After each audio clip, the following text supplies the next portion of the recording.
වේවා පවතින ගැටලුවක් තමයි මේ අධික තරබාරුව සහ අධික කෙට්ටු බව. මේ අධික තරබාරුව වැඩිවීම අවම කරගන්නේ කොහොමද කියන කාරණේදී බොහෝ දෙනා විවිධ දේවල් පානය කරන්න පෙළඹෙනවා. අපි එක්සර්සයිසස් කරනවා, මේ දේවල් කරනවා. කෙට්ටු බව ගත්තත් ඒ වගේ අපි මහත් වෙන්න මොනවද කරන්න පුළුවන්? අපේ ශරීරයේ ප්‍රතිශක්තිකරණය වර්ධනය කරගනිමින් අපි කොහොමද මහත් වෙන්න මොන හරි කරන්න කියලා නිරන්තරයෙන්ම හිතන පිරිසකුත් ඉන්නවා. ඉතින් ඒ නිසා තමයි අපි හිතුවේ අද දවසේදී කතා කරන්න ඕනේ කියලා මේ මහත් බව. එහෙම නැත්නම් අධික තරබාරුව, ඒ වගේම අධික කෙට්ටු බව නැති කරගන්න ඔබට මොන වගේ නිෂ්පාදනද, ප්‍රමිතියකින් යුතු නිෂ්පාදනද මිලදී ගන්නට පුළුවන් කියන කාරණේ. ඉතින් ඒ ගැන කතා කරන්නට අපිත් එක්ක අද දවසේදී එකතු වෙලා ඉනවා. බදුල්ල සැලොන් හැඩකාරී අධිපතිනි, රූසිලොන් මාකටින් සමූහ ව්‍යාපාරයේ රූපලාවන්‍ය උපදේශිකා රෝෂිකා දිසානායක මහත්මිය අයබෝන් කියලා පිළිගන්න ඔබතුමියව.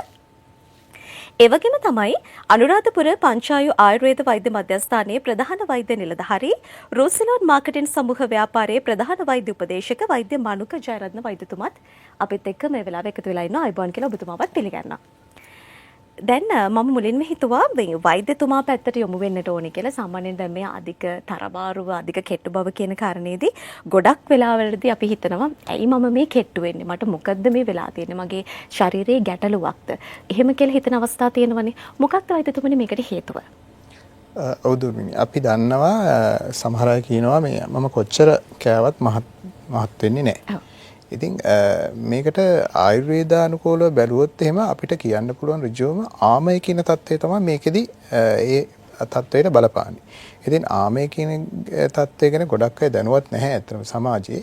ඉතින් මේ ආමය කියන தත්ත්වයේදී වෙන්නේ අපේ මේ ශ්‍රෝතස් මාර්ගයෙන් ශරීරයට උරා ගන්නා පෝෂණය සම්පූර්ණයෙන්ම ඇහිරීමකට ලක්වීමක් තමයි වෙන්නේ. ඉතින් ආයුර්වේදානුකූලව තියෙනවා අපේ සප්ත ධාතු කියලා කොටසක්. රස, රක්ත, මාංශ, මේදස්, අස්ථි, මජ්ජා, ශුක්‍ර කියලා අපේ ආහාරයේ තියෙන පෝෂණය උරා ගැනීමේ පිළිවෙලක් තියෙනවා.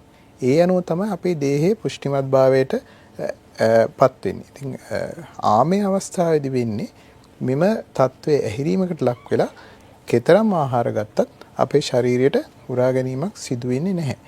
ඉතින් මේ ආමේ තත්වයේ ඇති වෙන්න ප්‍රධාන හේතු කීපයකුත් තියෙනවා. ඉතින් සමහරලාට අපි දන්නවා අපේ අවිධිමත් ආහාර රටාව. අපි ආහාරය ගැන අවබෝධයක් නැතුව තමයි ආහාරය ගැන ඇවිදිනකොට කනවා. කතා කරනමින් කනවා. නමුත් අපි අර ආහාරය ගැන අවබෝධයෙන් කනවා නම් ඒ தත්ත්වය ඇති වෙන්නේ නැහැ. ඊළඟට මේ විරුද්ධ